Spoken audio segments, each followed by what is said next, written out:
फिर आप इसको लेजर भी ऐड कर सकते हो, लेजर वॉलेट बोलते हैं एक तरह से, लेजर क्रिप्टो, इसमें हम फिजिकली स्टोर कर सकते हैं। दूसरा इसके अंदर आता है हमारे पास NFT market, the non fungible token, और भी बहुत सारी होती है। ऑप्शन मार्केट में आपके पास आते हैं OTC market, over the counter market, OTC market special arts के लिए होती है। इसके बाद आते हैं आपके पास में बाइनरी ऑप्शंस।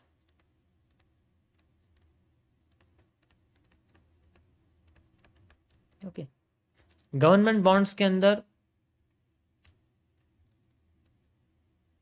कोई भी गवर्नमेंट के प्रोजेक्ट्स हो गए, ठीक है, प्रोजेक्ट्स हो गए, गवर्नमेंटल शेयर्स जो होते हैं, और भी बहुत सारी, ये सारे इनकी कंट्रीज हैं, सबका अपनी अलग अलग दुनिया है, जिन्हें हम लोग कॉन्ट्रैक्ट्स भी बोलते हैं। This is just a replication, जिसे आप बोल सकते हो कि इस तरीके से हमारे सामने ये सारी कंट्रीज हैं, ठीक है। ये फाइनेंशियल मार्केट की कंट्रीज है। अब इन कंट्रीज में एक लैंग्वेज बोली जाती है, ठीक है। जैसे अगर हम अमेरिका की बात करें तो वहाँ पर इंग्लिश बोली जाती है सबसे ज़्यादा।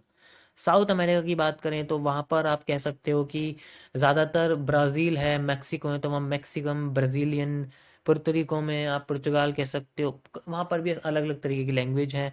एशिया में हिंदी बोलते हैं, रशियन बोलते हैं, पोर्चुगीज़ बोलते हैं, ठीक है, चाइनीज़ बोलते हैं, जापानीज़, कोरियन आप कह सकते हो, और सिंगापुरियन बोलते हैं। तो यहाँ कई सारी लैंग्वेज यहाँ पर बोली जाती है। थाईलैंड भाषा भी, थाई थाई भाषा भी बोली जाती है।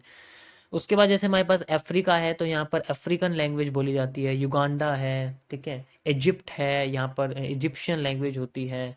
एंड यहाँ पर आप बेसिकली कह सकते हो कि यहाँ इस्लामिक कंट्रीज ज़्यादा होती हैं, ठीक है। एंड उसके बाद नेक्स्ट आपके पास आता है लाइक यूरोप। यूरोप में आपकी यूरोपियन लैंग्वेज है, जैसे जर्मनी है, जर्मन है, पोलैंड है, पॉलिश है, ठीक है। इसी तरीके से सब कंट्रीज का अपना अपना लैंग्वेज आप कह सकते हैं। मोनाको है, मोंटे कार्लो है, ठीक है, और रॉसचाइल्ड है, म्यूनिक है, ऑस्विच है, बहुत सारी जगह हैं। इन सब में अपने अलग अलग लैंग्वेजेस हैं। ऑस्ट्रेलिया है, ऑस्ट्रेलिया में आप इंग्लिश भी बोलते हैं, और भी बहुत सारी, ऑसी भी है, वहाँ पर बहुत सारी लैंग्वेज यहाँ बोली जाती है। तो हर जो है आप कह सकते हो हर कॉन्टिनेंट के अंदर जो कंट्रीज है सबके अंदर अपनी अलग अलग लैंग्वेज है। लेकिन एक ऐसी लैंग्वेज है जो बाकी सब में सेम है। जैसे कि मैं बात करता हूँ इंग्लिश की, आप किसी भी जगह पे चले जाओ, आपको इंग्लिश तो हर जगह ये होगा कि कोई ना कोई पहचान ही लेगा। कुछ कंट्रीज है जहाँ पर इंग्लिश नहीं बोलते हैं, वहाँ पर भी अपनी निजी लैंग्वेज को ज़्यादा वैल्यू देते हैं। तो लेकिन हमारी मार्केट की दुनिया में इंग्लिश नहीं बोलता कोई भी, यहाँ अलग तरीके की लैंग्वेज चलती है। तो इन सारी मार्केट्स में जो लैंग्वेज है, ठीक है, जितनी भी ये आपकी कंट्रीज हैं, इन सब कंट्रीज में एक लैंग्वेज हम बोलते हैं, ठीक है। जितनी भी ये कंट्रीज हैं, बेसिकली सॉरी,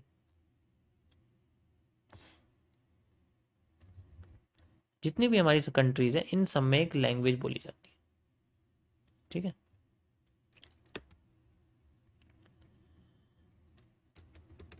और ये लैंग्वेज होती है हमारी, मैं लिख देता हूं यहां पर,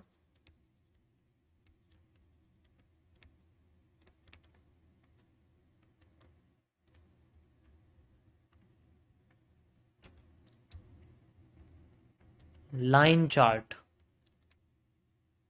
ओके, बार, यहां पर इन सब की वैल्यू बताएगा ना कोई।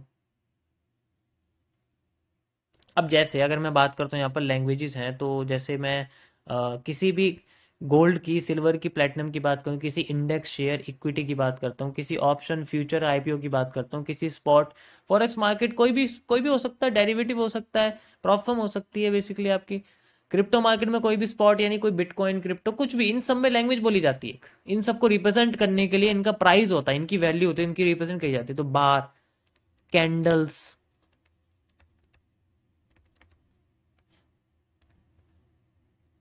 हाइकिनाशी,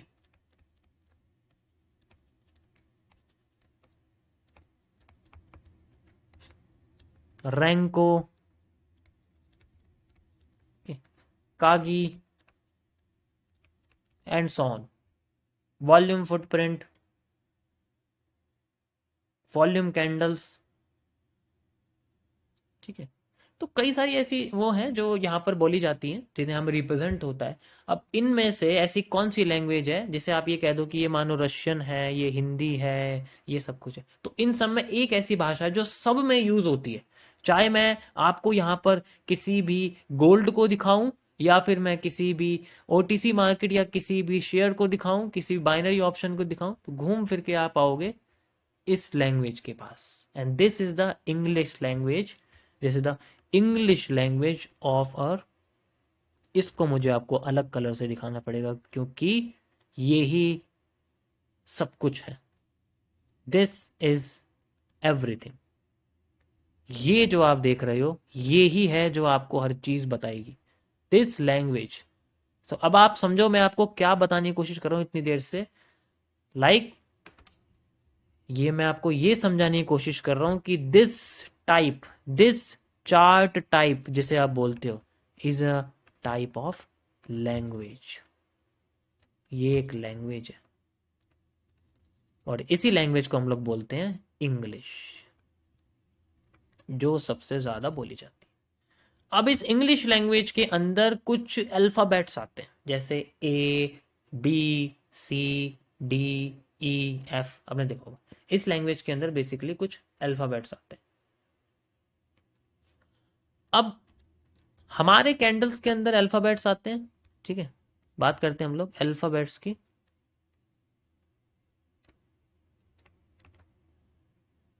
alphabets, hammer, hammer is alphabet, a single candle is a alphabet. Hanging man,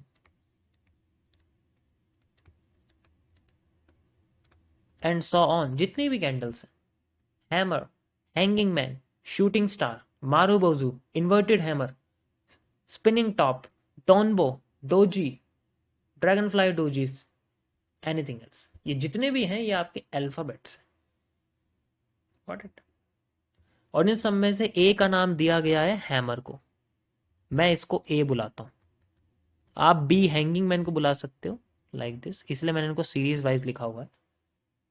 next हम आते हैं, इनसे मिलके बनते हैं, इन अल्फाबेट्स से बेसिकली मिलके क्या बनते हैं, लेटर्स बनते हैं। ओके, इन अल्फाबेट से मिलकर आपके लेटर्स बनते हैं। लाइक इज, एम, आर, ठीक है, द, देम, दे, ये सारे लेटर्स बनते हैं इंग्लिश के। हमारी लैंग्वेज में इन लेटर्स को बोला जाता है 2 CPs, 3 CPs, 4 CPs, 2 candlestick pattern, 3 candlestick pattern, 4 candlestick pattern. 2 CP like आप कह सकते हो जैसे कि bullish engulfing, bearish engulfing, morning star. 3 CP में आता है, तो ये मैं थोड़ी इनको एनगल्फिंग लिख देता हूँ, इनके आगे एनगल्फिंग लिख देता हूँ, मतलब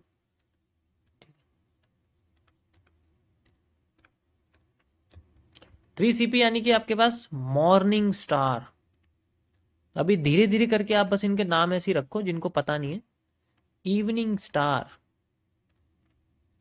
रेनिंग स्टार जो मेरा बनाया हुआ है,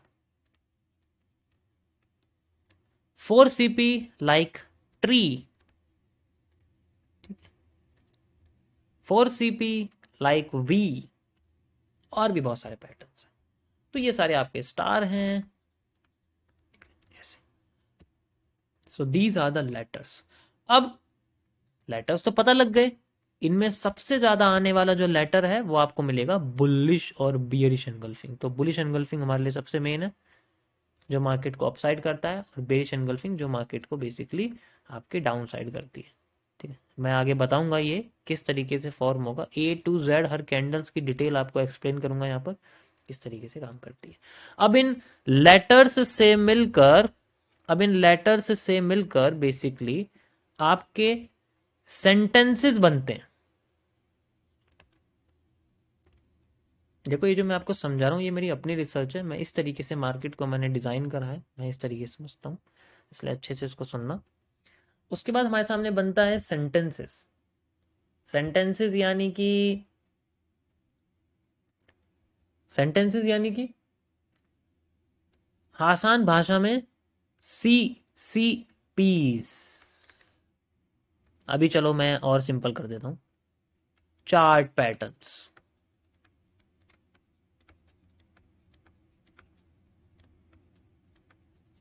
okay, chart patterns like double top, double bottom, ठीक है, double top, double bottom,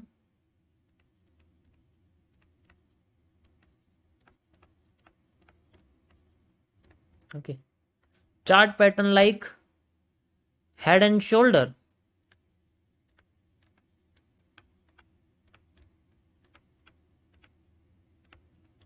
okay, chart pattern like pennant, and so on, parallel channel etcetera, बहुत सारे। So these are the chart patterns,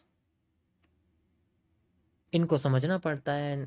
ये है गाइस हमारी फाइनेंशियल मार्केट की एक छोटी सी दुनिया। अब इन सब से मिलके हम लोग क्या करते हैं, दो चीजें करते हैं। एक, अपना पैसा बनाते हैं, एक दूसरे का पैसा बनाते हैं, या फिर तीसरा हम सिखाते हैं, जो कि मैं आपको बताऊं। तो इन सब में जो अपॉर्चुनिटीज हैं वो बहुत ही रेयर हैं।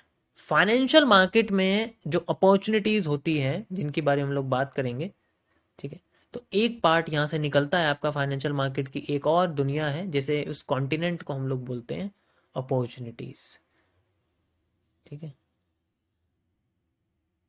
वैसे तो कोई कंटेंट बचा हुआ नहीं है, लेकिन फिलहाल के लिए भी आप समझो, तो इन अपॉर्चुनिटीज में क्या क्या आता है उसके बारे में हम बात करेंगे।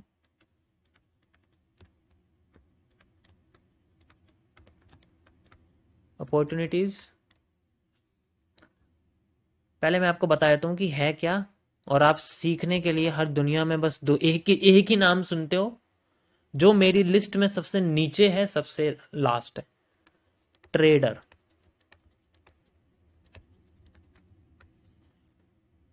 फिनफ्लुएंसर, फाइनेंशियल फिनफ्लुएंसर, जिसे हम लोग फिनफ्लुएंसर बोलते हैं, ठीक है। 99% फ्रॉड होते हैं इनमें। Next, analyst like me. Next, brokers. Next, consultancy firms.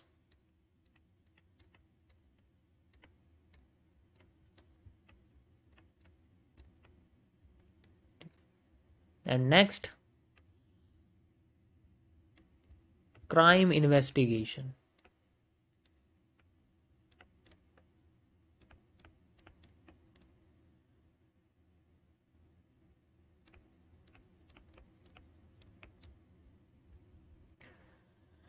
So these are some things, जिनमें सबसे आखिरी स्टेट में आता है ये, it's just like a medical store, कि अगर मेरी BA, B pharma, M pharma, D pharma की डिग्री करने के बाद मैं अगर किसी भी बड़ी दवाई की कंपनी में एज ए रिसर्चर नहीं लग पाया, दवाई बनाने के लिए साइंटिस्ट नहीं बन पाया, क्योंकि मैंने मेहनत तो उतनी करी नहीं, तो मैं कैसे बन जाऊंगा? कंपनी लेने की नहीं है मेरे को, चाहे मेरे पे डिग्री कोई सी भी हो।